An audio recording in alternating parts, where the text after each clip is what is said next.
are recording. We're live. Actually, we're not live, but we are on the internet. That counts. Counts for something. What that is, I don't know. All right. So, how's it going? It was a busy afternoon.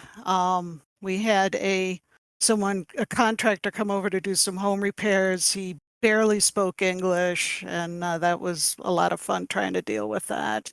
So Always a fun time. he just left like about 10 minutes ago. So that's why I was kind of harried getting my Discord up and running. Oof. Sorry about that. No, not your fault. It's when you get labor out here, that often happens.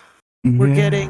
We're getting some new kittens, so we have to kitten-proof the house. And there was some holes underneath the sinks that needed blocked off, and a hole in the garage wall that needed to be blocked off.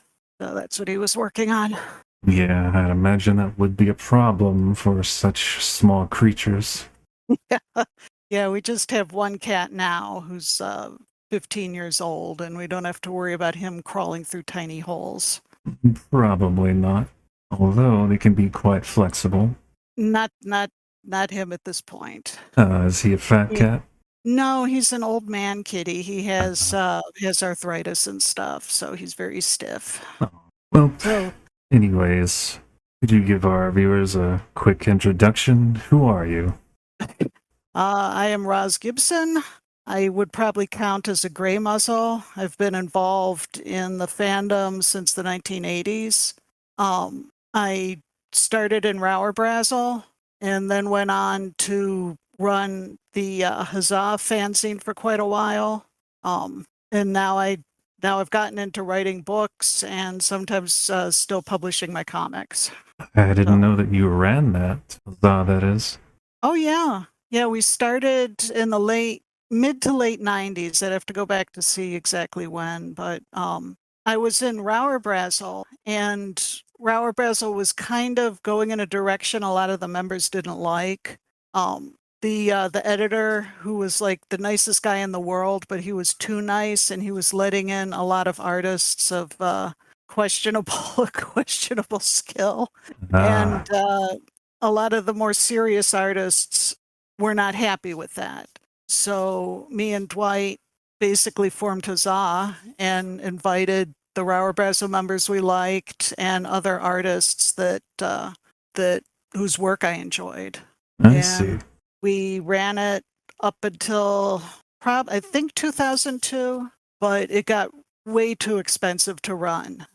We were doing all the printing ourselves, and it cost an arm and a leg. And the guy who we sold our overstock to stopped doing business. So that was like one of the main ways we were able to cover the printing. And when he stopped doing that, we just couldn't afford it anymore. But I still get people saying, especially some of the artists saying that they really enjoyed it and they wish that it was back. And it's like, no, it was a huge hassle to run. I enjoyed it, but at this point, I just can't do it anymore. Yeah, I can only imagine, especially back in the older days before the internet made things much, much easier. Yeah. It was, we started it like just at the very cusp of the internet, like in the early to mid 90s. But Rower started way pre-internet, and that was basically the only way furry fans could communicate was through letters in these fanzines. And Rower came out quarterly, and it was always very exciting, to see what the other people have done, what the other people said about your stuff. So it was when it was in its heyday, it was a blast. I loved it. Right. And how did you first become involved with Rower? Were you just asked to become a part of it, or what? It was when I was in college. I went to CalArts, California Institute of the Arts. I got accepted into their animation school, and one of the women in my class was a member, and she noticed that I had a copy of Albedo, Steve Galacci's comic, And we got to talking, and eventually she said, "Oh, I'm a member of this. I think you'd really enjoy it." So she invited me. She gave me all of her issues that she had there, and it was a huge eye opener. It's like, oh my God, there's other people that like to draw comics with anthro animals in them, because I'd been doing that for years, but pre-internet, you work in a vacuum. You have no idea that anyone else is doing it except what you might see in a comic book store. So I had all these comics and stuff that I'd been doing for years that I had no idea other people were doing sort of the same thing. So it was very exciting for me to discover that. And it sounds like that's pretty much how you became aware of the furry fandom at the time. Yeah, I don't even know if they called it furry fandom then, though. Might have been funny animals. Yeah, probably. God, I couldn't even tell you. I had to sell most of my old issues. Yeah, I know. I went through a period of extreme poverty at one point where I had to sell a lot of stuff I did not want to sell, and those were some of them. Man. Well, I kept a couple issues. The very first thing I ran in it was something I'd done a few years earlier. I was a huge fan of the rock band Genesis when I was in high school, and I did comics using the lyrics of the songs. And one of the comics I did was a song called Squonk, which had this like little furry creature in it. So I ran that in Rower Brazzle. That was my very first contribution to it. I never would have guessed. But this Genesis connection doesn't surprise me too much because you've talked about your ELO comic time. Yeah, I still want to do that, but I'm kind of intimidated by it because it would be so difficult. I've done a lot of preliminary work. I did a whole painting based on the concept I had. I'd still like to do it. I'm not 100% sure I will ever get to it, but I'd like to. In the meantime, I've done like a ton of music comics. Probably the most popular one I've ever done was Mr. Brightside, based on the Killers song. That is posted on FA. Was that a collaboration? No, that I just did on my own. Okay. A lot of times when I hear a song, I'll get like a movie or a picture of it in my head. And that's what happened with Mr. Brightside. So, some songs I get the movie picture, some songs I don't. So I did that. I have done a couple song collabs with David Hopkins. We did the Muse, Thoughts of a Dying Atheist, because I'm a huge Muse fan. I think Hopkins could take them or leave them, but I'm a ginormous fan. I think we also did Creep by Radiohead. Yes. That was a lot of fun. And we did a song called Choke by this like indie band called I Don't Know How, But They Found Me. And all the other songs I did were just ones I did on my own. A bunch of Genesis songs I did when I was a teenager. Just other songs I did in dribs or drabs over the years. Gotcha. So a lot of them I haven't posted because the artwork's not that good because I did that when I was 18 years old. Well, they still might be worth posting. Possibly. I did have some of them online a while ago on a site called the Genesis Project, but I think it's gone down. Was that a fan site? No, it was something that me and Dwight put up like years and years ago, but I don't know. I think it disappeared when we lost our computer or something, when our computer died. Ooh, okay. Now going briefly back to Rower Brazzle, I know you mentioned an early Jack Salem sort of prequel project, maybe Jet 2350. Yeah, that I did. That was actually based on a book I wrote when I was like, I think 20, not 21. I must have been like 19 or 20. And I wrote this book, and I decided it might be a decent, make a decent graphic novel. So I started working on that my first year of college, my first year of Cal Arts, and I finished it my third year. And I think it was eight chapters long. It was a really odd story. It was about this sort of punk ass kid that was kind of based on some of the kids my brother used to hang out with. He wasn't very bright. he, he had this giant bird as his best friend, and the bird couldn't talk, but the bird was smarter than he was. And he gets like sort of caught up in some stuff that is beyond his scope to deal with. And he has various adventures. And the book is a prequel to Jack in that it takes place in the same world, but like 50 years earlier. Mm-hmm. And the sort of the events that book sets into motion will like profoundly affect the world that Jack inhabits. Because the world that Jed inhabits, there's no humans left except him. He's like the last human on Earth, and he doesn't know why or where he came from or what he's doing there. Everything else there is like an animal, like a furry non-human. So the story is sort of the search for his origins, and that he gets caught up in some political stuff by the governor who wants to use the fact that he's a human to advance his own career. Like I said, the story doesn't make a whole lot of sense, but it was a very important learning thing for me. I mean, you can't do such a huge project. It ended up being like, I think, almost 300 pages. You can't do that without learning something. Of course. So I became a much better comic book artist doing that if I hadn't have done it. And so, I mean, some of the artwork still holds up. You know, I'm not completely embarrassed by the artwork. I'm embarrassed by some of it, but not all of it. The story's very undisciplined, though. It goes off in a bunch of directions. Are you a born perfectionist? Sort of. I've gotten worse as I've gotten old. Before I could just bang out this stuff and not worry about it, but now I go over everything a million times to make sure it looks good. That's partly why my output has slowed down so much. Gotcha. So, sorry, go ahead.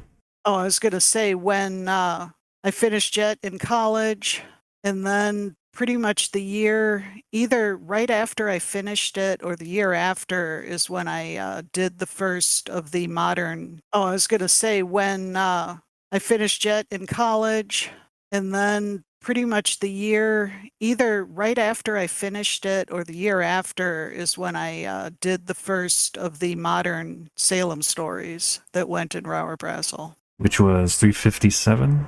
Yeah, but I'd done a ton of stuff with him that predates that, back when I was in high school and middle school, that was set in a completely different universe.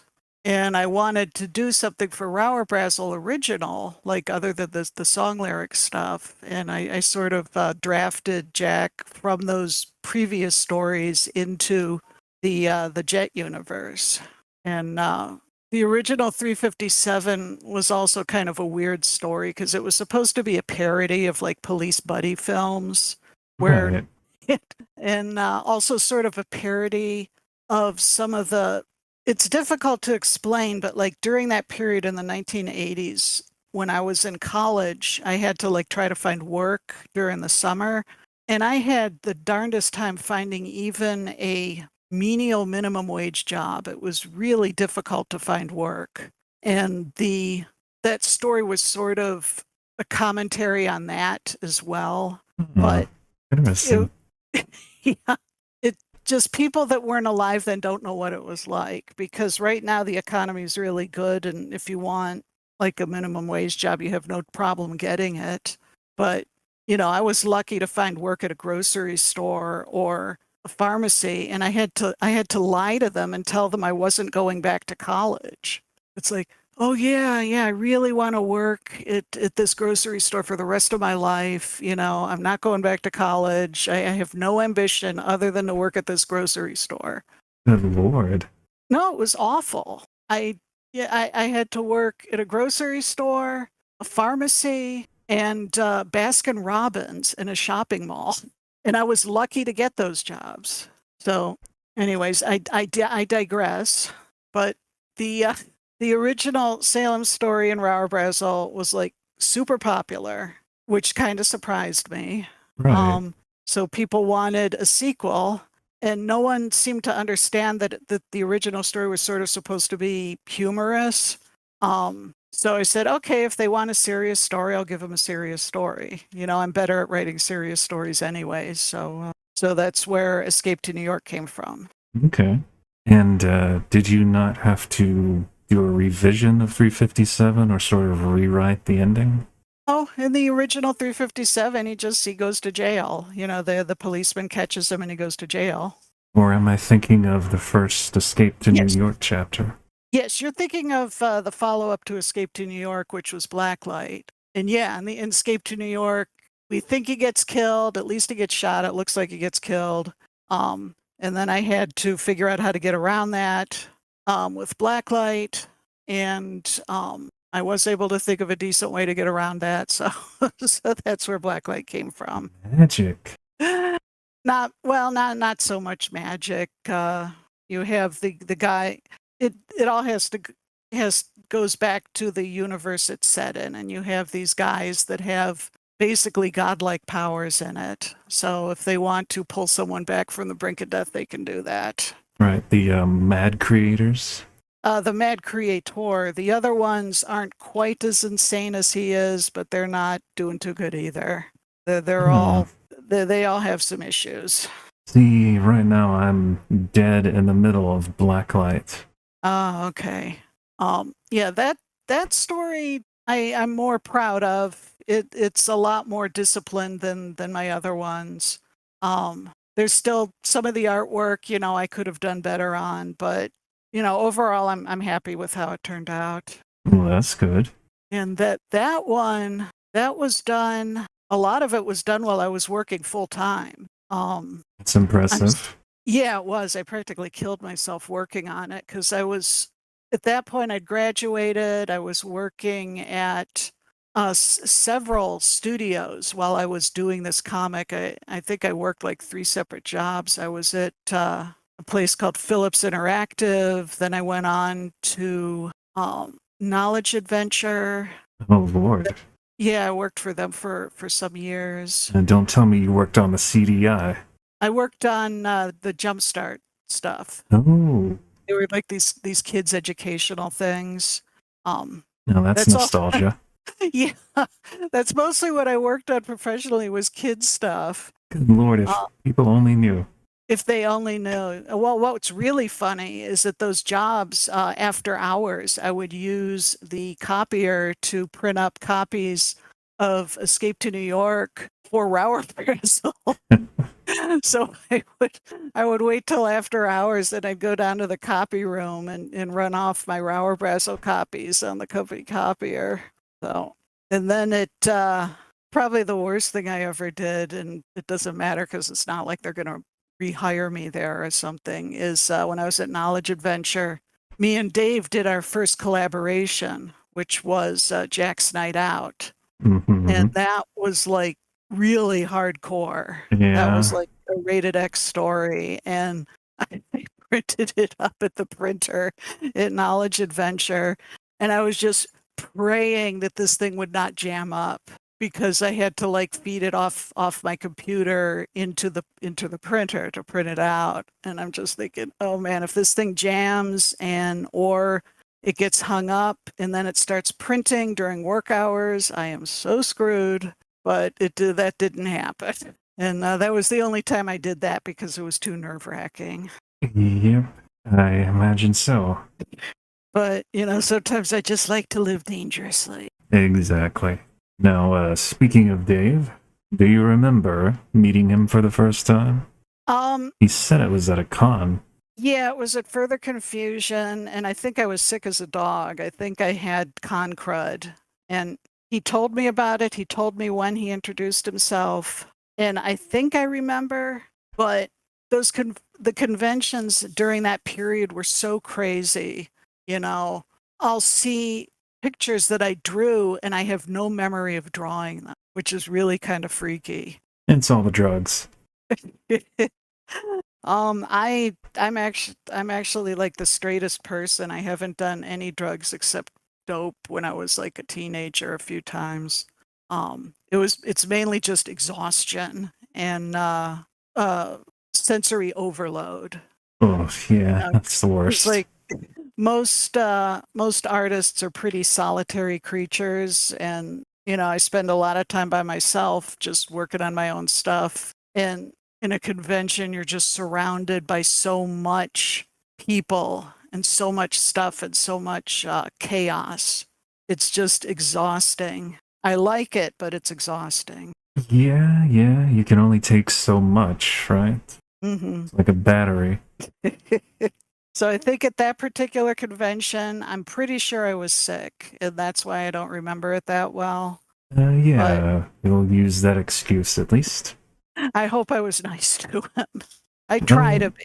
he says he didn't think much of him at the time because he hadn't put Yeah. out much. Well, I never told him this, but this will be a world exclusive. Ooh, He recontacted me when I was still working at Knowledge Adventure Jumpstart, and we were exchanging emails, and he asked if he could draw anything for me. And I've had people say that they were going to do stuff, but they never do it. So I was not really expecting anything. So I said, "Oh, well, I'm working on this project. Maybe you could do a picture for that." And not only did he do a picture, he did like one or two comic pages. And that impressed the hell out of me. No one else had done that before. And that really got my attention. So really? that's when I started like taking him seriously. I said, this guy actually puts his money where his mouth is. He actually does stuff when he says he's going to do it. And I'm so used to working with complete flakes that, that's one way to really get my attention, is to do something when you say you're going to do it. Good Um, lord, that says a lot about artists. oh, God, I have some horror stories I could tell you. The particular project was I was doing a revision of the Salem biography that I had originally run in YARF or YERF or whatever the magazine. It was one of those. It's Yarf. YARF, yeah.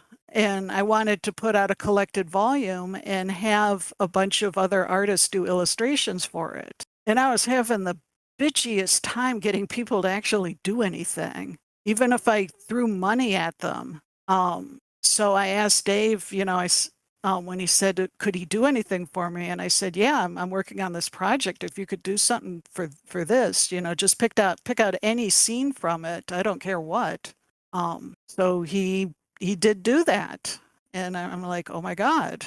So that's the story of that. That's how he really impressed the hell out of me. Well, there you have it. Yeah. So eventually, I did get that project out.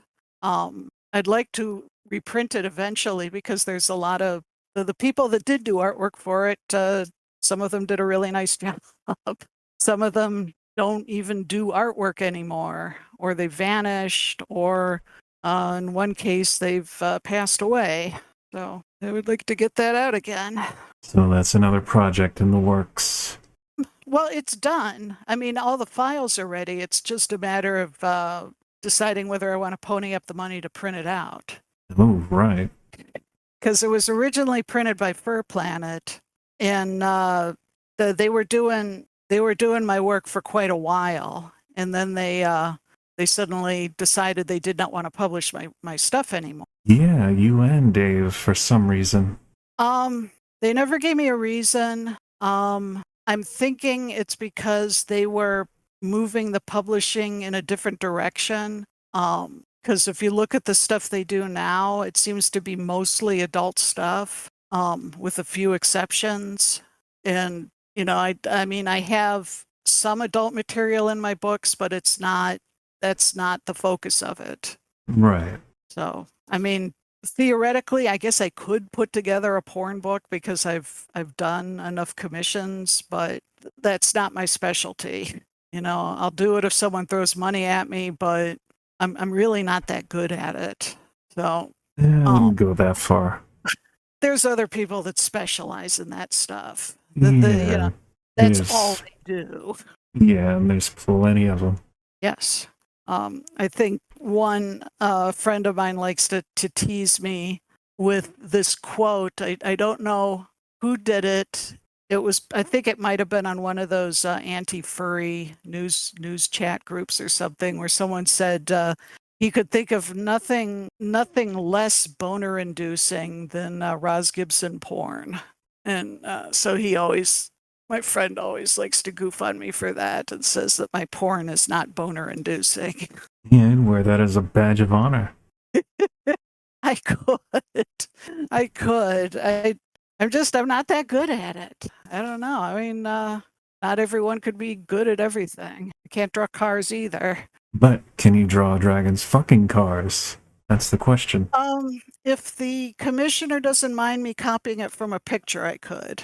You know, I can draw pretty much anything if I have to. I mean, I did go to art school for 4 years. I had to have learned something there. Yeah, exactly. And speaking of which, what was it like at CalArts in the 1980s? It was great. I had some trouble adjusting. There was a big culture shock. I grew up in Cleveland, like a lower middle class neighborhood in Cleveland, and to go from that to an art school in Los Angeles was a huge difference. And up until then, I met a grand total of one openly gay person in my entire life. And then when I got to school, pretty much half the class or more was like gay. It was not good if you were a woman looking to date anybody. Let's just put it that way. But the school, it was probably the best thing I ever did in my life was to go to that school. I met people I'm still friends with today. I learned stuff I couldn't have learned anywhere else. It just set my life on a completely different path than it would have been otherwise. And I'm always grateful for that. It was rough though. I was dead poor. I was so poor that I was able to get financial aid to go to school. I had to live off of like less than $100 a week to buy groceries and all my school supplies. I didn't have a car. I was basically stuck on campus until I got a bicycle in my second year. So in some ways it was rough. I lived off of ramen, macaroni and cheese, and cereal, pretty much. Yes. The college students' cuisine.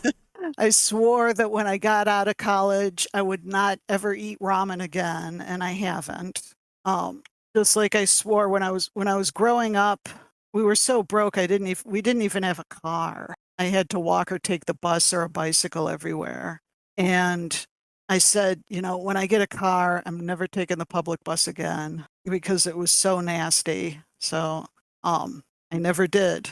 I kept to I kept to that promise. I have not stepped foot on a public bus since I got a car. And now you take the subway.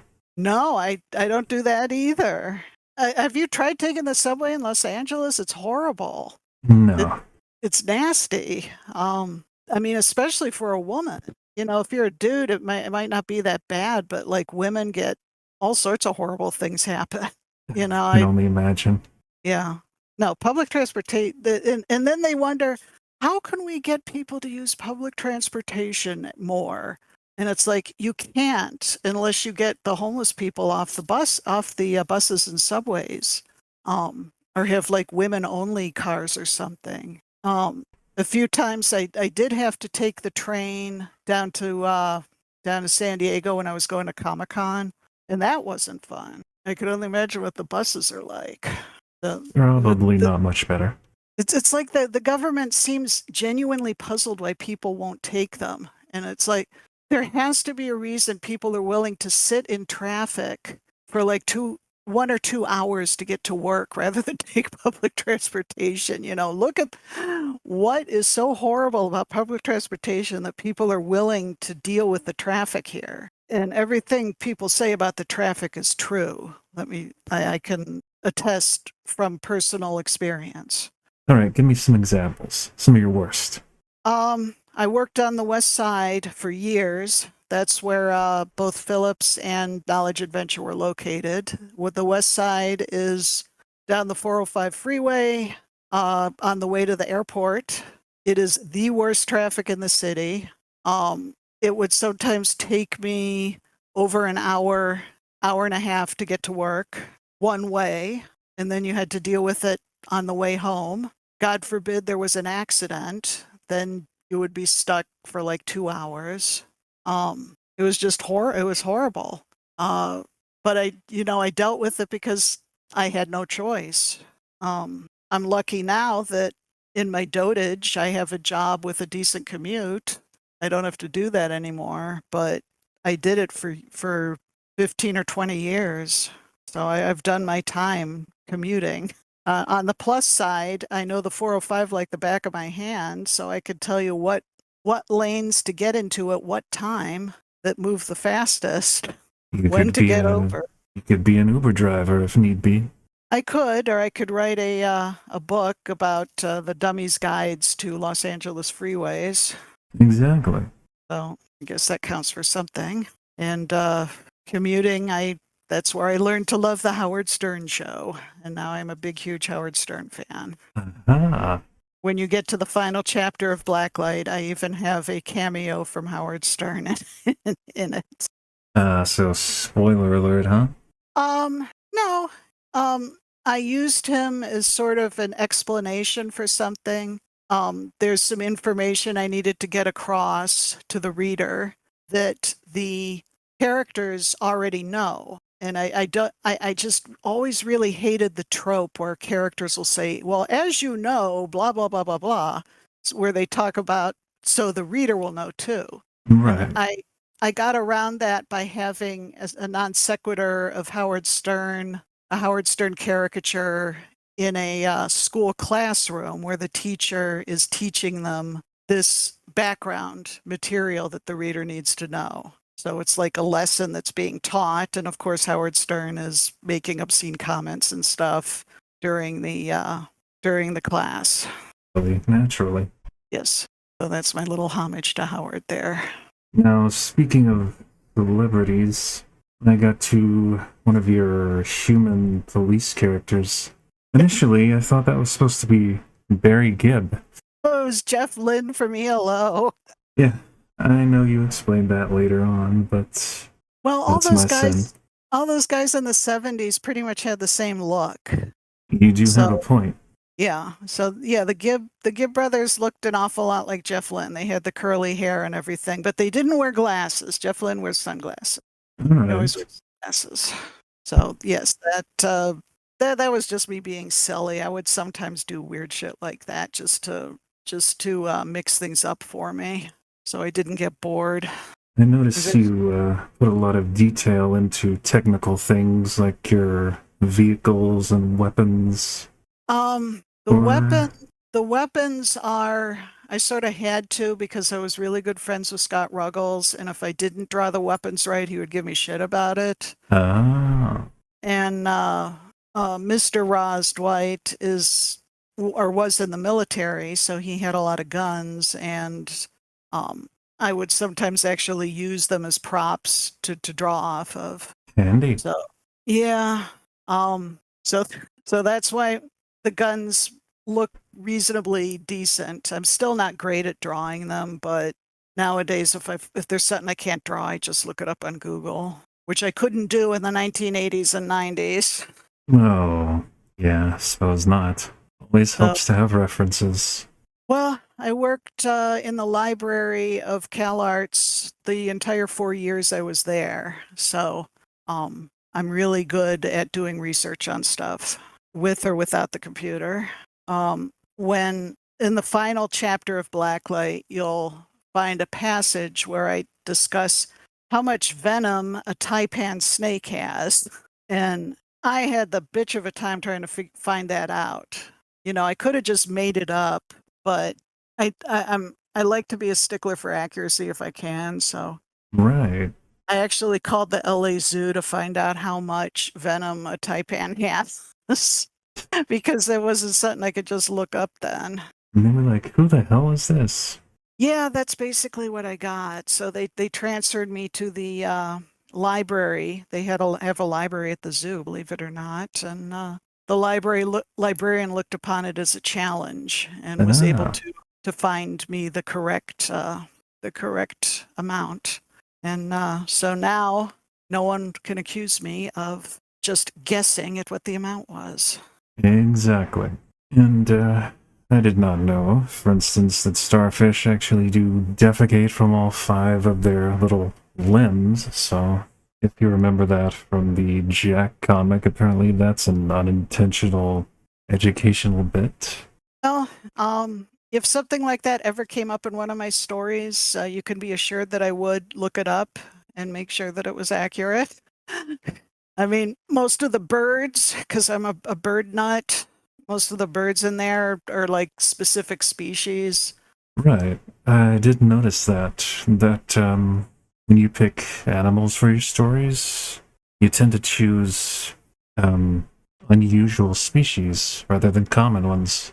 Yeah, well, a lot of times I'll choose what's fun to draw and or ones that I just think are cool. Ah, That's is the simple reason why I began writing the Griffin Ranger books was I was so sick of reading books with like griffins and other cool animals where the focus is on like these stupid people. I didn't care about the people. I wanted to read about the animals. So I thought, well, why don't I write a book with just the animal characters? So that's what I did. what are you, some kind of furry?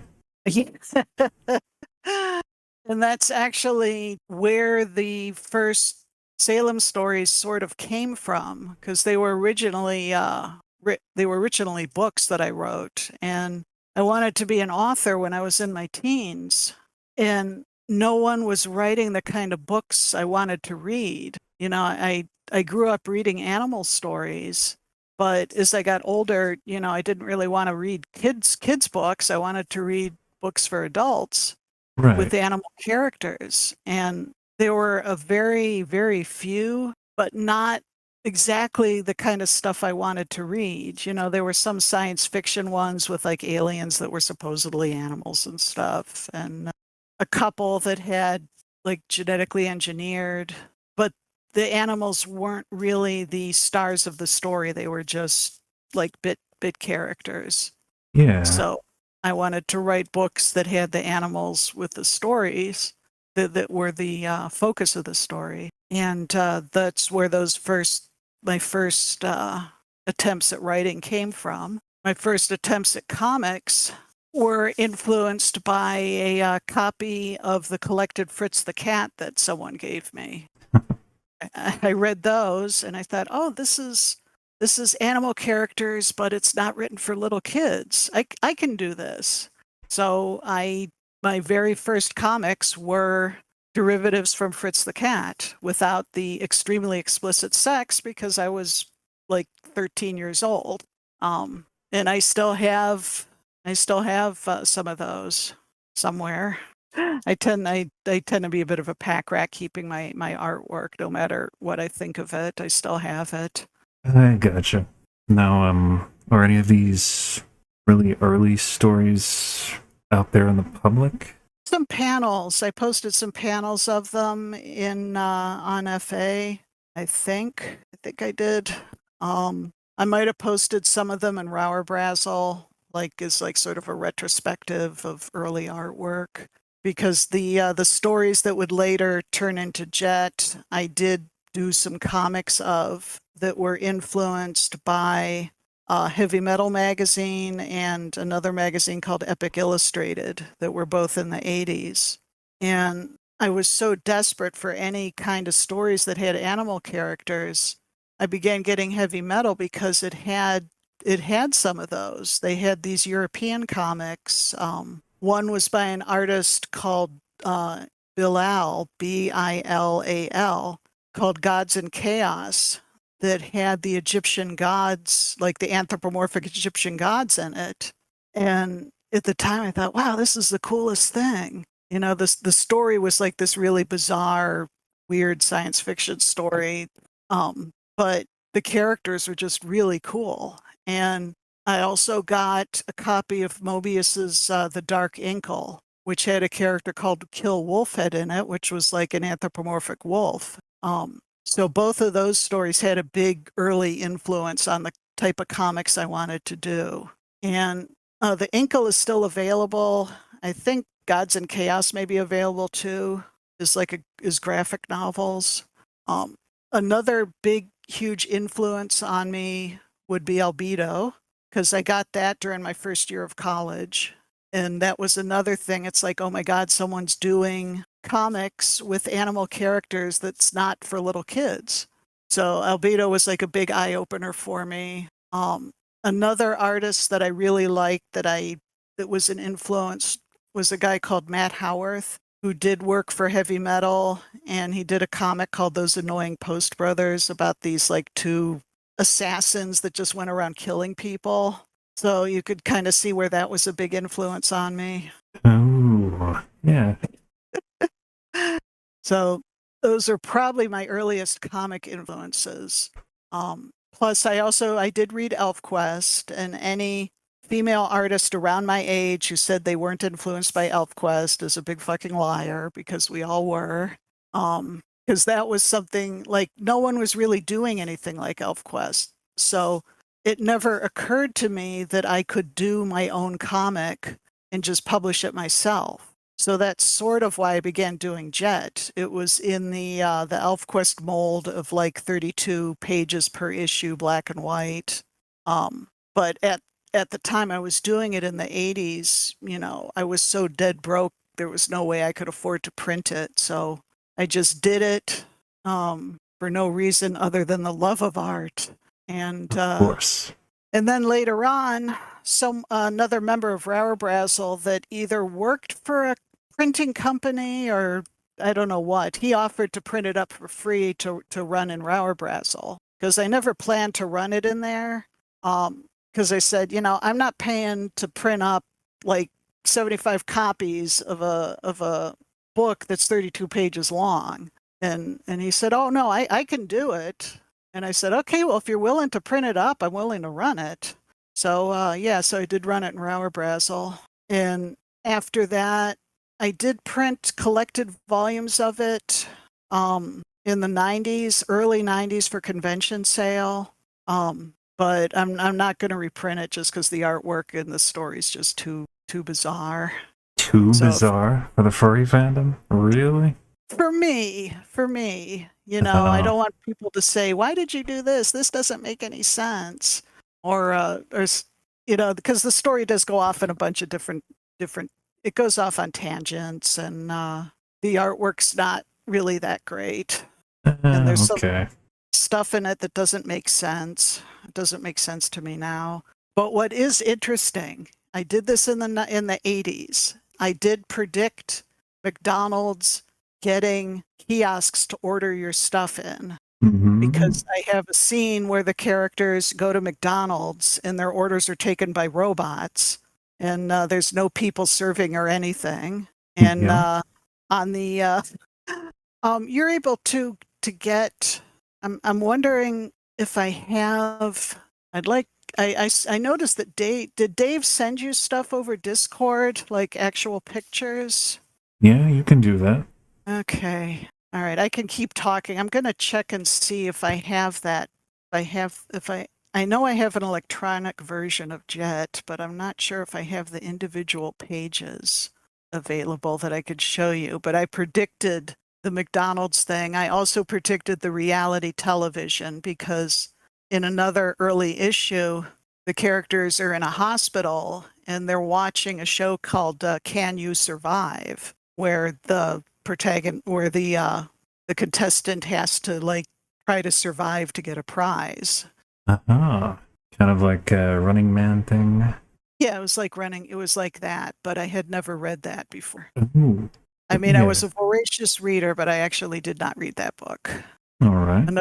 Another book that had a huge influence on me was Clockwork Orange, and you could probably figure out why.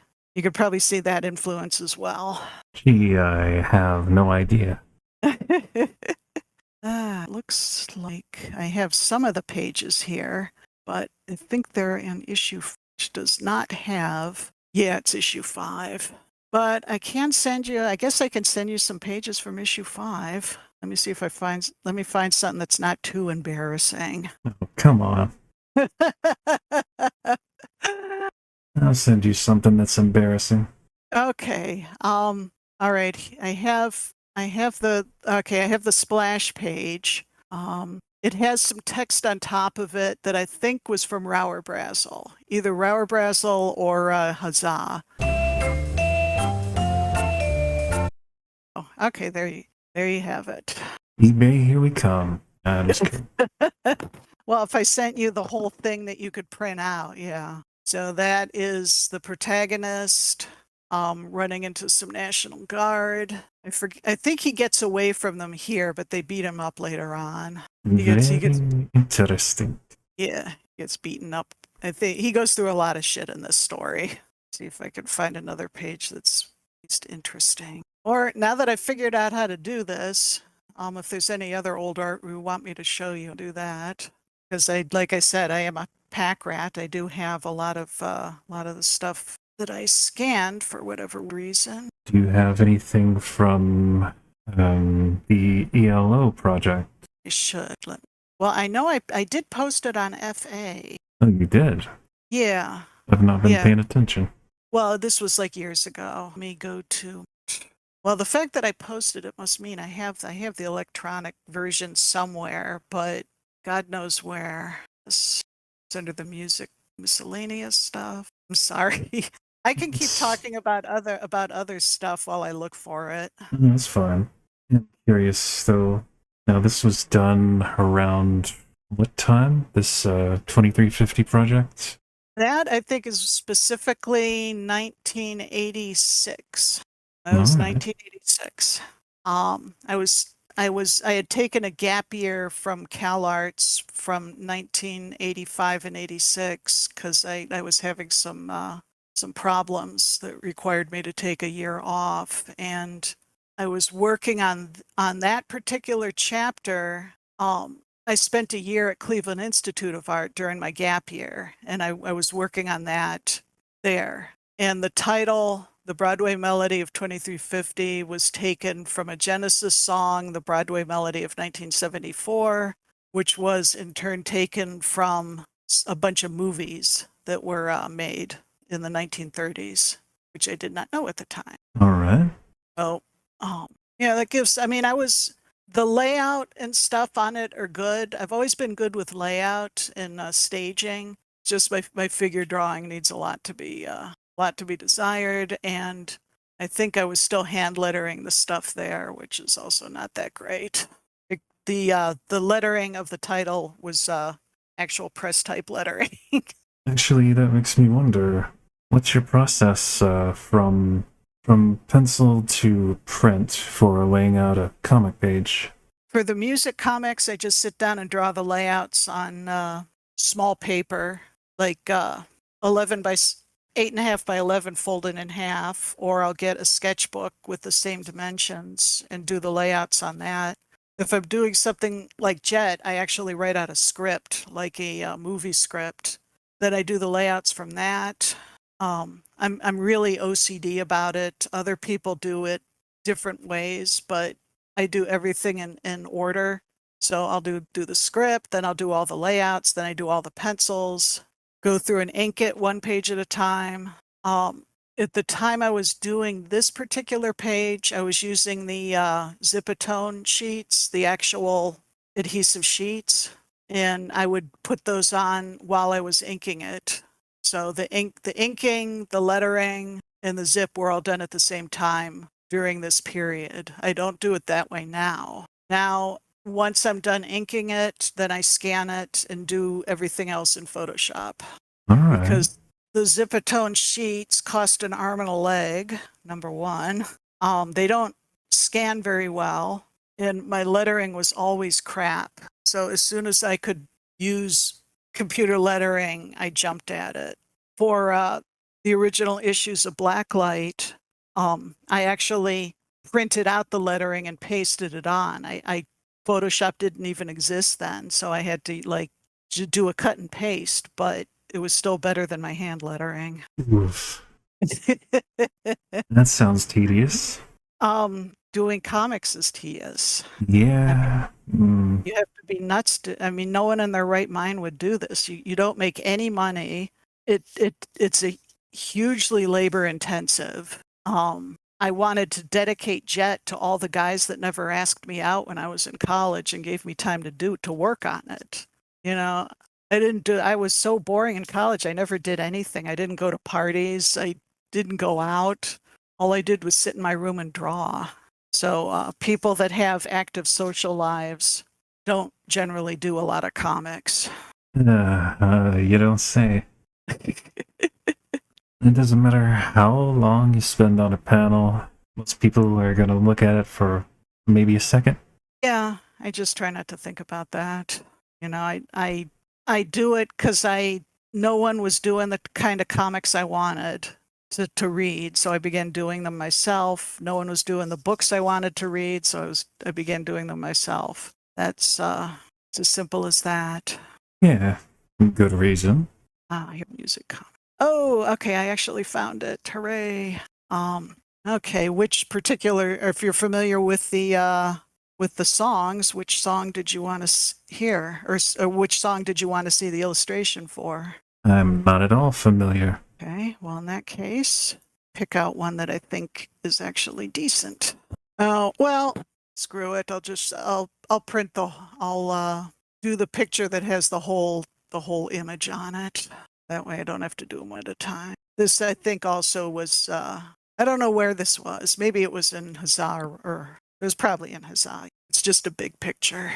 All right, yeah, that shows individual scene from each song that I was planning on doing. I wasn't going to do all the songs on the album because some of them didn't fit the narrative I had. But yeah, imagine this is a comic. Like every freaking page that complicated. That's kind of why I'm hesitant to start working on it. Oh, I see. It'd be a lot of work. Yes, it would be. I mean, I'm crazy enough to do it, but unfortunately, recently, like within the past like 4 years, I've been having some very serious health problems that have really, really cut back on how much work I can do. And that's why my production has just like basically ground to a halt around right around the time COVID hit. And that's sort of coincidence that I got sick when COVID hit because it had nothing to do with COVID. But that's around that time. And it's a condition that's really not going to get any better. And I'm learning to live with it and work around it, but it's really, really cut into how much time I have to work on art. And basically, I'm limited to working on the weekends now because I'm still also working a regular job.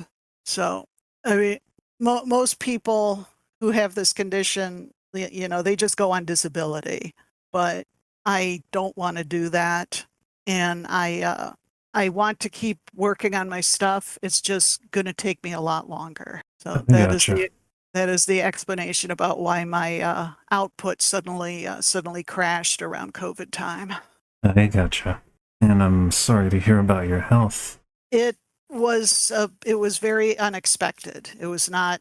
I mean, I'm being kind of cagey about what's wrong. The most I can say publicly is it's not cancer and it's not like diabetes. It's some other chronic condition that just I was not expecting. And I'm very, very lucky that I have decent insurance. If I didn't, I probably wouldn't be around right now. And that, unfortunately, I'm seeing a lot of furries my age dying of stuff that they don't need to die from because they have no health insurance or crappy health insurance and go put off going to see a doctor until it's too late. Yeah. And for me, I put off seeing the doctor until it was almost too late. I went right at the cusp of when it would have been too late. So I sort of lucked out, but I know other people that didn't. My friend Scott Ruggles, he was a very, very good friend, like inner circle friend who died this year. And when you get to be this age, your friends and family start dying, and it sucks. It seriously sucks. Right. It really sucks. So appreciate your friends while you can. But yeah, if you had any questions about the time picture, like what's going on or anything, that's I think that picture right that I just uploaded was done in the late 90s. I had been laid off from Knowledge Adventure and I hadn't started working somewhere else, so I had actually had time to do something that took a while. All right. What else? Let's see. If you have any other questions about anything else, go ahead. I'm just yakking. No, that's fine. I'm just listening. I'm looking into my old music comics here, so let me pull up a page from Squonk, show you what that was. Okay, that was done when I was 18, sometime in the 1980s. I'm not sure when I was 18 in 1980s. So I went kind of overboard on the inking detail in there. Yeah. Later on, I learned you didn't need to do that much. I never would have guessed this was you if it wasn't for the character design, I suppose. Well, and the name up at the top. It's all like I said, everything is a learning process. So yeah, so that was the first of the Genesis comics I did. Then later on, I did. I've done a ton of music stuff. The music that I enjoy always has a big influence on me. And here's a similar picture to Time. I did using the characters from Jet, believe it or not. And this is an album by one of the Genesis alumni, Steve Hackett, and it's basically the same thing as the Time picture, just the individual songs illustrated here. And the story from the actual album is about the Cold War. The story that in this is sort of very loosely follows the further adventures of Jet in a story that I haven't written yet. Probably won't write. This was done using my cell technique where I would paint the backgrounds and then do animation cell overlays on it. Now you did animation work in CalArts, right?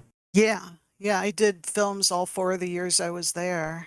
My freshman film was very, very strange. I don't even know how to describe it, but it had a version of Jet and a version of the gay bird character in it from 357. My sophomore film was the Genesis song "Say It's All Right, Joe," about a drunk guy that sets his apartment on fire. My junior year film was an ELO song, "Across the Border," that had furry characters in it because by then I was heavily involved in Rower Brazzle. It's about a guy running from some people trying to kill him and they end up getting run over by a train. But one of them gets shot too. So, that's very typical of my later work. And my senior year film is something called The Doomsday Book of Animals, which was about extinct animals. And it was sort of done on a dare. I had some friends at school that asked me, could I work in a style other than the style I usually did? Mm-hmm. And I said, okay, well, I have this idea for a film. If you're willing to do the character designs, I can animate it. So I had some other people did the character designs for most of it. There's a couple ones that I did on my own, but it was done in a much more stylized manner than I usually did. And turned out to be hugely popular. It actually made the producer's show at CalArts. So, I was once I got past my first year, I had some problems in my first year. Just, I had a lot of issues growing up. Let's just put it that way. And once I finally got my shit together, I was a very dutiful student. I did all my assignments, and the teachers all liked me and stuff. I didn't cause any problems. Did every film that I was supposed to do. Wrote bullshit papers on stuff that I had no interest in, because you had to take like electives that were outside of your field. So I actually took the history of opera, and I don't remember anything about it except we watched an opera that was based around a telephone, and there were operas where women had to play the men's roles. And being typical mature college students, we were all giggling because they were Mhm. showing like women singing love songs to other women, and we're like, "Oh, isn't that funny?" Was it Monty Python? No, it was serious. They called them pants rolls. I guess maybe they were played by castrato or something By earlier what on. now? Uh, Way back in the bad old days, if a boy had a really good singing voice, they would neuter him, and Lovely. so after they stopped that practice, there weren't men that could sing those roles anymore. So they would give them to women that would dress up like men, or at least that's what I learned. I don't. I'm assuming they told me the truth, Unless but they were just fucking with you. uh, the opera teacher was like this old lady, so I don't really think she was fucking with me. maybe some of the other, maybe some of the other professors would, but not this chick. No, it was Unless. yeah, it was a great education. Our classes besides animation, we took design, life drawing, regular drawing, and caricature. But the dude that taught caricature like got sick during my first year, so I never took the class from him. And then later on, we had a different teacher for like character design. But it was a great experience. And one thing that I can brag about is I got accepted on my first try, um, and without any formal art education. And I didn't even graduate college. I dropped out of high. I didn't. I dropped out of high school. I did not graduate high school. Um, didn't take any art in high school beyond the first year because I didn't like the teacher. But I was able to get into this college on my first try, and it was so exclusive. They only had 25 kids in my freshman year class. They began letting more people in later on, but during the 80s, it was getting in there was not easy, and most of my classmates had previous college, like junior college and or art training. So, for me to get in on my own with no formal training, without even a finished high school education, was a pretty major accomplishment. And I'm Mm-hmm. still one of the few things in my in my life I can speak of proudly. Yeah, it's an accomplishment. And the people in my freshman class, some of them went on to become hugely successful. They went to work for Pixar. They've won Oscars. They've done some of the most well-known cartoons of the modern era. I didn't really want to go that route professionally because I was more interested in doing my own material. So that's why when I did start working, I went to jobs that didn't require you to work there 24 hours a day, 7 days a week. I mean, I knew people that worked at Disney, and it's brutal there. I've heard it called a snake pit. They work you to death. And if you want to do that, if that's your career goal, go for it. But I enjoyed doing my own material so much that I didn't want to devote my life to a job. And maybe it was a stupid thing because, those people that went on to win Oscars probably have a bazillion dollars. Well, you do But what makes you happy. yeah, but I have a volume of material that I can look at and say, this is mine. I did this on my own. This is 100% mine. I wasn't done for anybody. So for that's what it is for what it's worth. Yeah. And it's full of violence and sex, right? Not so much sex. There's lots of violence. I mean, some of the stories have sex in it, but More like I said implied than earlier, explicit.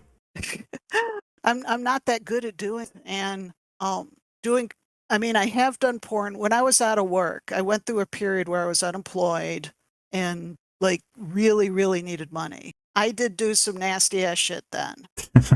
I did some stuff that I ain't never gonna post. Let's put it that way. That after I'm dead, this will be the secret files of Roz Gibson, who did this horrible pornography. And that's fine. you know, if someone makes a buck off of my secret porn stash that I had to do on commission, more power to you. I mean, there's some stuff I did, I can't even talk about, but if you're faced with losing the house, you got to do what you got to do. Yeah, damn right. So, and believe it or not, doing commissions paid better than a minimum wage job. So, Yeah. Furries will pay top dollar to see. Good Lord. yeah. And it was, even though I don't think I'm good at doing porn, I guess it's enough for the people that commission me. Yeah. And I did have a couple of people that paid me decent money to do expanded versions of scenes in the Jack comics that were done off screen in the actual comic. Oh. So I got some of those. But at this point I ain't proud. I'll do what I got to do. But right now I have a decent job and my husband has a decent job, so hopefully I will not ever be in that position again. So the people that wanted the horrible porn from me, you're just going to you're out of luck, because I'm in a financial situation now where I don't need to I don't need to do that stuff anymore. Yeah, exactly. But if Dave wants to do another collaboration that has some of that stuff in it, I will do it. So you can get on his case to write another story, but like that. I had fun working on the stuff I did with him. I did Cliff. I did those Jack stories with him. Yep. And I had a ball working on those. So I'd be willing to do another one if either one of us could come up with a decent story. I think I can. Let me show you. There's one page that's like one of the favorite page that he did. You see stuff here. I'm trying to find comic. Here it is. And because I think I gave him the layouts for it, but he did the okay, I think this is it here. Is it this page? Yes, it is. Okay. All right. This is the Jack in the Museum story, where Jack has to take his employer to the museum, to the art museum, for a gallery, and he keeps running off to murder people or to. Okay, I have it here. Doesn't seem to be trying to upload this to you. All right. Whilst working on art, do you listen to music or podcasts or YouTube, or what is it? In the olden days, it was music. Nowadays, I have a TV in my office. I watch TV, the TV running. While I'm at work, I do computer graphics, and I listen. I have YouTube. I listen to some podcasts. I go through phases of listening to things. Right now, there's a couple horror channels that I listen to. I listen to some guy called Mr. Nightmare. A couple other things. Okay. I'll watch like police body cam videos. I'll have those on, or some courtroom stuff. But at home, I watch TV. I have TV stuff on. All right. You still attending conventions? Not really. Partly because my medical problem makes it difficult to travel. Oh, that's right. Partly because they won't let me in. They don't want the older artists. They want the young people. And I get when you get turned down for convention after convention after convention, you just get kind of sick of it. And That's odd. I have been Yeah. turned down to so many conventions. You would be appalled. I've been turned down like 4 times to Further Confusion, several times to Midwest. What other ones have I tried to get into? Biggest Little Fur Con. They've never let me in. I even got turned down for the local LA convention. So, I would love to go to the LA convention. At least I can go to that, Yeah. but they won't let me. I got turned down. So I'll see whether I can get accepted into the convention this year. I don't know. Otherwise, the only convention that they'll give me a table is Anthrocon. And that one, it's like attending it with the medical stuff is like trying to arrange the invasion of Poland or something. I mean, I was able to do it because I'm really stubborn. If I set my mind to do something, I'm going to do it regardless of how much a pain in the ass it is. And believe me, it was a pain in the ass. But I did do it, and I will do it again next year if I have to. All right. So what I'm going to do is I'm just going to send the Fur Affinity page that it's on. Okay. Because I'm an idiot and I can't figure out how to use this stuff. I'll be just fine. And whilst we're on the subject of... Okay, there we go. Okay. There it is. Okay, Yeah. so my favorite thing is like Jack has run off to kill people and he's finally coming back, and that's his employer sitting next to him. And the excuse Jack has been giving her is that he has to go to the bathroom. So he's like run to the bathroom about 3 times. So she thinks that he's having prostate problems because she's like an old kitty. So she calls one of her old friends and says, "Oh, Jack is having prostate problems. Can you tell him about that?"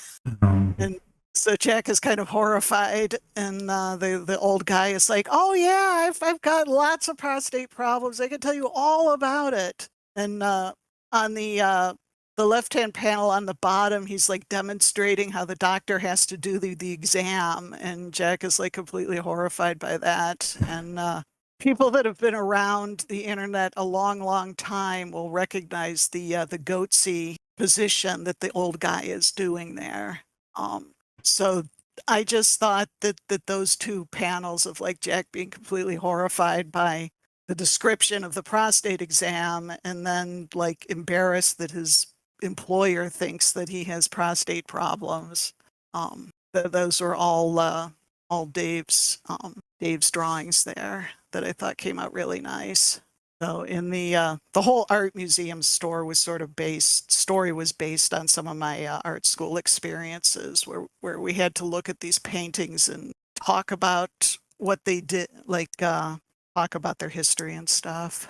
All right. So I hope this was educational. Indeed it was. And usually Jack is such a cool-headed character, but this is the only time I've ever seen him look taken off guard like that. Yeah.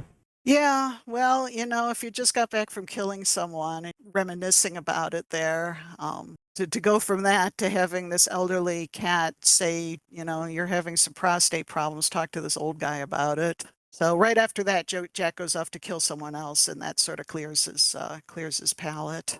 Of course, as it does.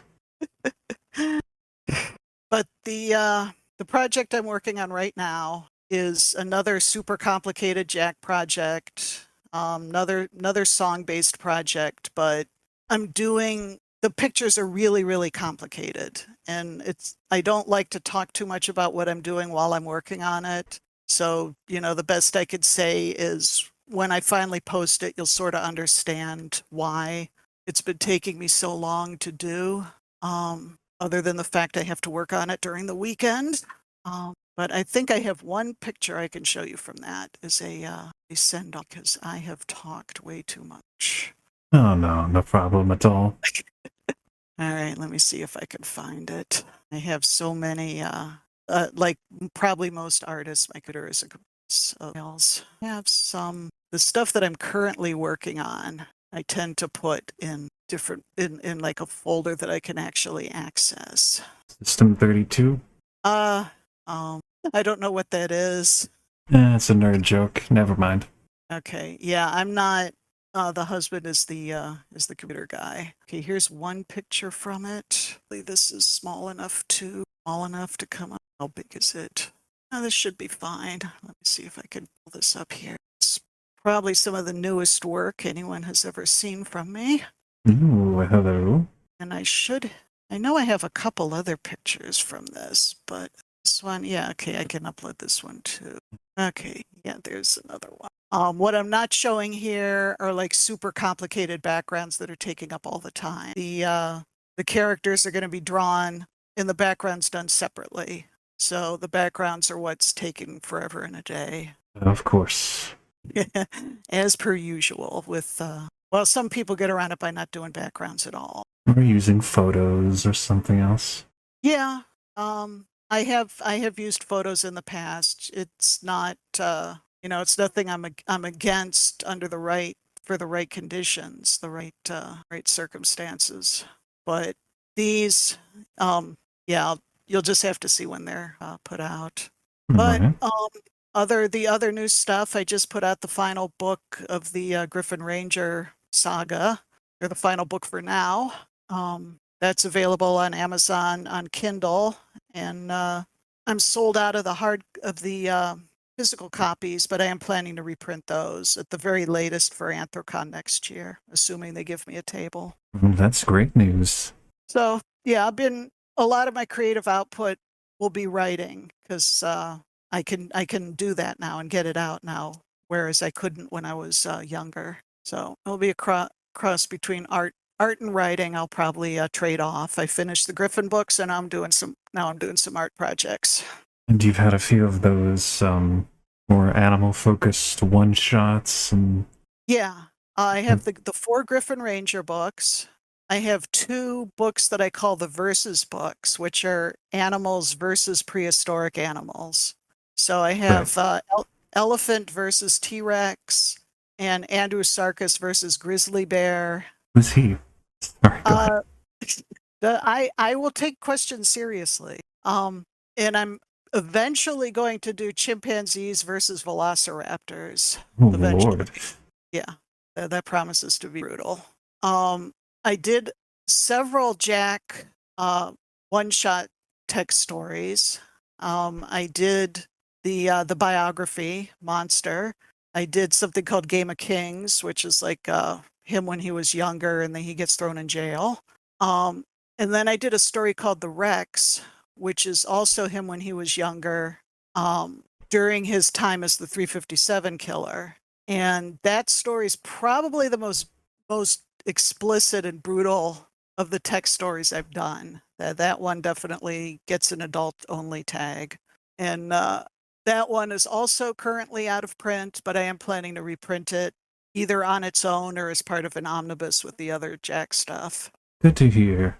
So, but if someone really wants to read it, I do have it available as a PDF. So, yeah, all the stuff that's available that used to be available in hard copy, I do have as PDFs if like people really want to read it before I reprint it. All right. For $20. Yeah. Well, if I'm always hesitant about putting stuff out electronically because stuff gets pirated. Yeah. So, I'm figuring if I'm going to risk it getting pirated, they might as well pay for it before they pirate it. Of course. Now, did I dream this up? Or is there such a thing as a Salem fursuit? Yeah. Yeah, that was done by Peter Stoller, also in the 90s. I think he told me he was doing it. But yeah, as far as I know, he still has it, but he doesn't do it anymore. He doesn't suit anymore. Right now, he drives a Doctor Who car around at Anthrocon. There was also a fan that did a Salem costume before that at San Diego Comic-Con, but he didn't really have the right body type to do Jack. So it would have been Jack if he'd gotten a desk job and ate too much. Gotcha. But ironically, this dude ended up losing all the weight. So now at this point, he doesn't have the height, but he at least would have the body type. That's awesome. I do not suit. I've never suited, never interested in it. I don't care if other people do, but it just not my thing. Fair enough. Like Now, most of the original furry fans came out of science fiction fandom, animation fandom, and comic books. So the fursuiting stuff came later. right. I did read about that briefly. And speaking of conventions here, this is going to be completely out of left field, but can you explain what this is? My God, that I'll have to get Dwight for. Dwight, can you come here for a sec? Because that was actually not my idea. That was some other people's idea. What was the origin of Team E? I don't remember. Can you hear this, or do you want him to take over? Can't hear anything right now. Okay, hold on. Okay, this goes back to 1980. Good lord. Those are basically the people that started the first ever furry convention. Okay. Plus, we involved in varying degrees. I'm actually in that picture. I'm actually the guy holding the flag. That goes so far back that when you referred to somebody as the Fox, there was only one and everybody knew who you were talking about. That's how Wow. small the fandom was at that point. That's actually the guy standing in the front. That's Lance Rund. Yeah, I mean, there was only 89 people at CF0, and there were only 3 fursuits. And fursuiting wasn't really a thing yet. That we referred to that as lifestyling, and that didn't come in until 1993. So for the first 6 years, it was a completely different fandom. But I think all the names are on that. Are the Right. real names, or are they the fake names? Okay, but yeah, I think it's a that's mix. what that's from. So of that that answers your black and white question. page. Yes, that does clear things up a bit. Oh, what was the question? Well, I guess that's it. Where it came from? Yeah, those are the organizers of the original furry convention. CF0, January of 1989 in Orange County. All right. And that's just how we were known as the fandom expanded. And yeah, some of the people in that picture aren't alive anymore. That's sad. Well, let's see. It's John Perchalski, Deputy Dave. There was an actual Kern County deputy. Then it's me, Lance Rund, Jim Grote. Kreutzmann is the guy just to the bottom left of the centerpiece of the flag. Kind of great. Monica Livingston, all the way to the right that's Bill Fitz. That's the person I couldn't remember because he disappeared early on. Yeah, well, the names are actually on there, so I can't read from here. But anyway. Okay. Yeah, I was not involved with the making of Team Evil. I just drew the character there. Yeah, those are all original fans. Like the people that were originally involved in this. Lance Rund, Bill Fitz, Chris Kreutzmann, Monica Livingston. I think the character cut off on the right is Chris Grant. Bill Dwight there. Jim Grote, Rodney Stansfield, or Rod O'Reilly. John. Yeah, these are basically like the people that all hung out with each other back then. You know, the only person who was involved with the con who isn't in that picture was Mark Merlino. So Mark Merlino and Rod were the ones that the formative people behind it, and the other people in that picture were involved in the fandom back then. That's incredible. Well, it's hard to picture it now, but everyone knew everybody else. You would go to the con, you would know every single person there.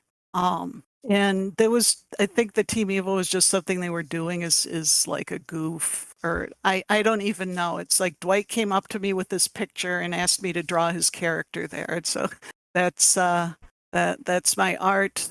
And I think the other artists drew themselves. Everyone else drew themselves on this. Right. I did not draw myself in there because I am not in that picture. So yeah, that's very, very, very old. Oh yeah. You can see that the text page has apparently been photocopied. Yeah, I think this was a color copy. It might have been distributed it might have been given to the people in the picture. But 1989, I ain't gonna remember. The thing I remember about the first Confer at Zero is that half the people who went there got the flu. That included me during my senior year of college. That was no fun. Wonderful. People called it confluence because Of course. we don't know who the guilty party was. We don't know who had it, but half the people who went there got it. Well, I don't know. This real old school fandom stuff just fascinates me for some reason.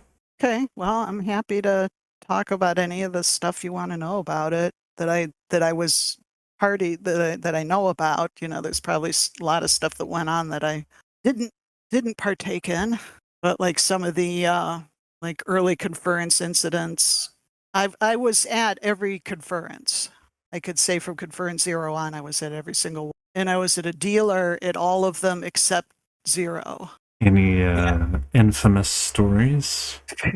I did not see the Dixie Cup incident, but Ruggles did see it, so I know firsthand that it did happen. Oh boy, a lot of the really bad behavior occurred late at night, and I'm boring. I go to bed early, and the people that I hung out with didn't do that kind of stuff. You know, I hung out with like the older sci-fi fans, and they don't get drunk. They don't go out and party. They don't like have sex in the middle of the lobby.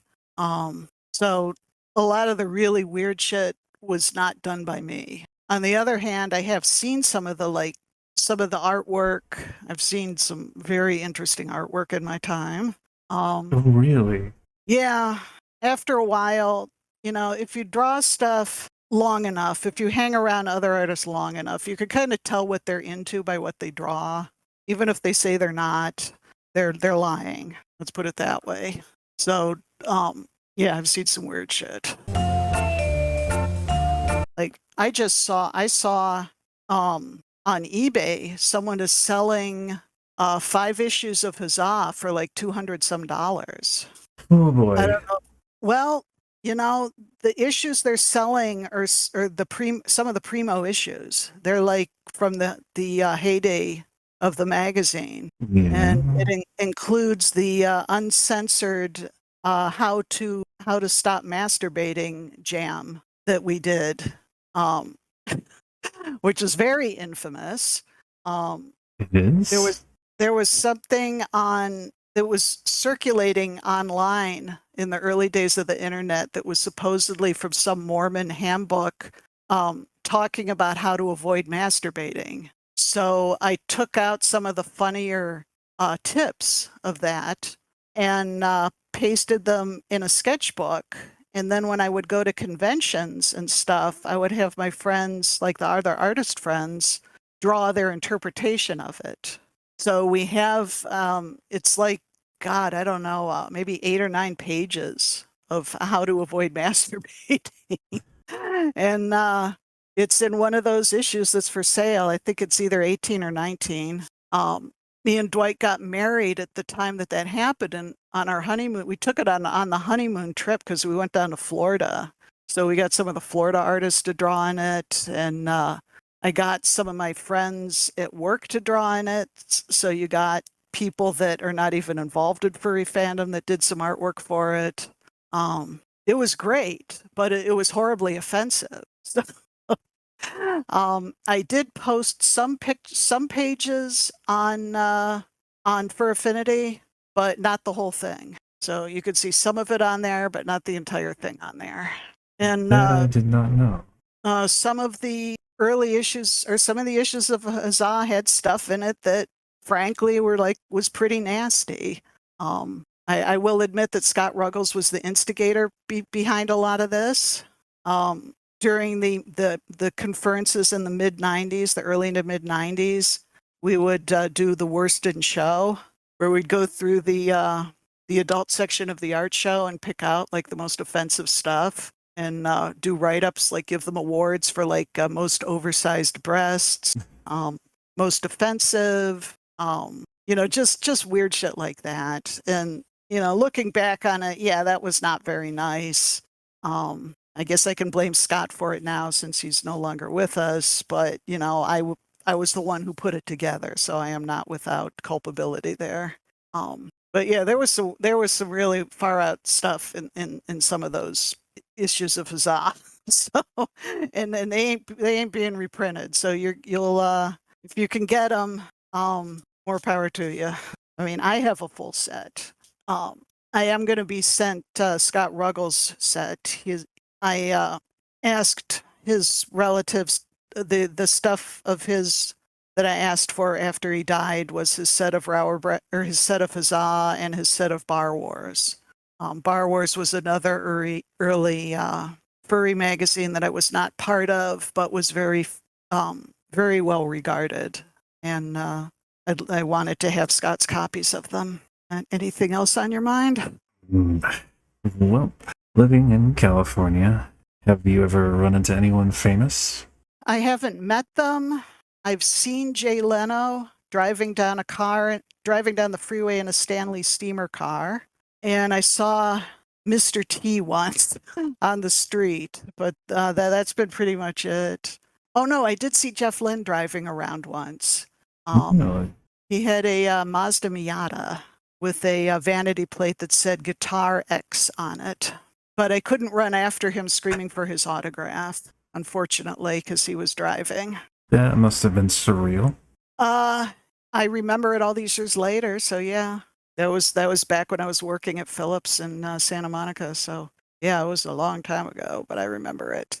He's actually coming to LA next month. I haven't decided whether I want to go see the show not yet or not, though, because I've read that because he's getting in on years, that the show is not as good as it could be. So I'm not sure, because I've seen him in his prime, so I'm thinking, do I want to see him now? I'm still trying to make up my mind. Yeah, I gotcha. Well, is there anywhere in the world that you'd like to visit? I have a bucket list. I'm a bird watcher. That's my non-furry hobby. I volunteer at a bird banding site up in the Santa Monica Hills. And I would love to go to Alaska, like to the Privlovs or the Aleutians or some of the islands up there to get birds that you don't see anywhere else. I want to go down to the Florida Keys to go bird watching, down to the Big Bend. I'm really too xenophobic to want to go out of the country, except maybe to England. I don't want to go somewhere where they don't speak English. Let's put it that way. That would be too weird. I would be too paranoid. I've seen too many episodes of Locked Up Abroad. Just don't want to do it. What to you? So yeah, that's what I want to do.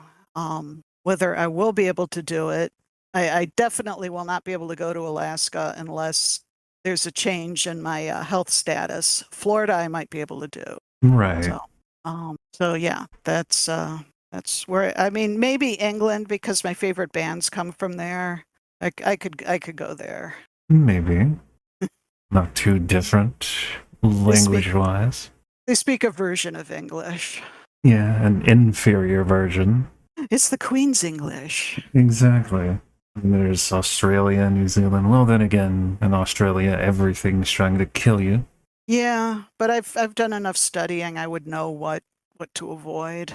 Yeah. Now that I've been staring at these new pictures that I've posted, I see things wrong with them. I'm going to have to fix in post-production. Here we go again. Yep. Well, that's the good thing about computers. You can always fix it in post. Like, okay, is there something wrong here? I can fix it in post.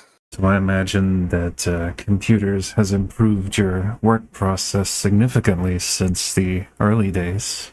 It's helped. It's helped with the lettering. It's helped with research. It's helped with distribution. I still mostly draw by hand just because that's how I learned and I do it quicker that way. I ink by hand because it's quicker for me. I can ink on the computer. I just prefer not to. I color on the computer, but not as good as a lot of other people do. You know, my coloring is very workmanlike. You know, I can color it, but it's not going to look like it's not going to win any awards. If I color by hand, I do it with markers, Copic markers, or watercolors. I always wanted to paint in oils, but I couldn't because when I was growing up, my mom didn't like the smell of oil paint, so I had to just use watercolors. I did use some acrylics while I was in college, but I never really cared for them. All right. So, yeah, I forget what I was saying, but yeah. Oh, yeah, computers. Yeah, all the animation I did has been in 2D computer programs. I don't even want to name the ancient programs I originally used. I later learned to use Adobe Flash, which is now Adobe Animate. I tried to learn 3D, but my brain isn't hooked up for it. I actually took a class trying to learn a 3D program, and I just could not wrap my head around it. I couldn't do it. And I think whatever part of my brain can't process mathematics can't process 3D computer stuff either. Yeah. Did they have you model the teapot? They tried to, and I couldn't figure it out. Oh no. Yeah, I guess I was just too old by the time that really got into production. I was too old to learn how to use it properly. If I'd started training when I was in college, I probably could have learned it. But now I'm doing good if I can learn another computer program. Oh yeah. Which I Relatable. do have to do for my current job. Which I would love to talk about, but I'm paranoid. I'm paranoid about. I don't really want people finding out where I'm working because it's such a plum gig. So, A plum gig? yes, it's such an excellent job that I don't want, like, I mean, my friends know I'm not hiding it from friends and stuff. I just don't, just from the general public. I could tell you offline, and Dave knows, he could tell you. All right. Well, how dare you try to keep a private life? Well, this is the bread and butter private. Like, this is where I make some money. So yeah, people tend to get cagey about stuff like that. Yeah. And oh, by the way, the story about a furry person coming to Warner Brothers Studios and showing them pornography is absolutely true. I know who it was. I was not there at the time, but I know people that were there that witnessed it. So it is 100% true. Don't let anyone tell you it wasn't. Oh, that's great. And after the guy left, the director said, "Has that guy ever been laid? Or does that guy ever get laid?" Because it was just like all cartoon porn in his portfolio. Mm-hmm. So, yeah, that is also how furry got a bad reputation among the animation professionals. But a lot of the pros dabbled in furry. They just didn't talk about it. Didn't talk about it a lot. But if you know the artist Chris Sanders, who did Lilo and Stitch and a bunch of other stuff for Disney, he was in the early issues of Rower Brazzle. Oh, did not know that. The early, like, single-digit issues. And a bunch of the people that I went to school with at Cal Arts were familiar with Rower Brazzle and knew about the fandom. They just weren't really involved in it. Back then, furry didn't have a bad reputation, so everyone knew I did cartoon animals, and they didn't care. It was just the kind of stuff that I drew. Like, they would draw their own stuff. And did you mention that you roomed with the fellow that directed Zootopia? I went to school with them. All right. That was Rich Moore. He was in my class. So was Andrew Stanton, who was the director on a bunch of the Pixar stuff. Right. So I guess I can name drop. It doesn't, it's easily looked up. Animation professionals, like Pixar people that were in my class, besides Andrew Stanton, Jim Reardon, Rich Moore, Jeff Pigeon, Brenda Chapman, who directed Prince of Egypt. I went to school also with a bunch of people that animated for Disney, but their names aren't well known. So yeah, I knew a bunch of people that did that stuff. I just was more interested in doing my own thing. So that's why I never really pursued that direct career path. If I wanted to, I probably could have at the very beginning when I was still had had enough of that education in me to have done that. I Right. probably couldn't do it now, but I just saw how labor intensive it was, how these people basically had no lives outside of work, and it wasn't something I wanted to do. I have to wonder if it's any different now. Probably not. Pixar recently laid off a bunch of people, including at least one of my classmates. I could not get a job there if I wanted to because they don't want older artists. You know, you can get a job right out of college, but the older you get, once you pass a certain age, they're not really interested because younger workers are willing to work cheaper and longer hours. Yeah. You know, once you hit your 40s, you don't want to work for like 70 hours a week, you know. Right. It just isn't where it's at. You know, not if you want to survive past 50. Of course. Do you see in the future a collaboration between Mr. Salem and Jack? Jack meaning And Hopkins? Jack the Rabbit? Yes. Probably not in Dave's story itself, even though I have done some joke pictures of Salem in Jack's universe. If Dave wants to do another story where we collaborate on the art, I would be perfectly happy to do that. I'd like to do another one with him. There is another music story that we might that I have the layouts for that we might do in the future. But if he wants to do like a story, sure. All right. And Sorry, go ahead. Have you ever experienced anything supernatural? Something you couldn't explain? I did have a waking hallucination once where I woke up and there was a disembodied head floating over my bed, and I was awake with my eyes open looking at it. But I knew that I was just imagining it. I knew that it wasn't anything supernatural. So that's probably the weirdest thing I've ever seen. Otherwise, I've lived a pretty boring life in terms of that. All right. Humble as always. Yeah. The last question. Where can our listeners keep up with your work?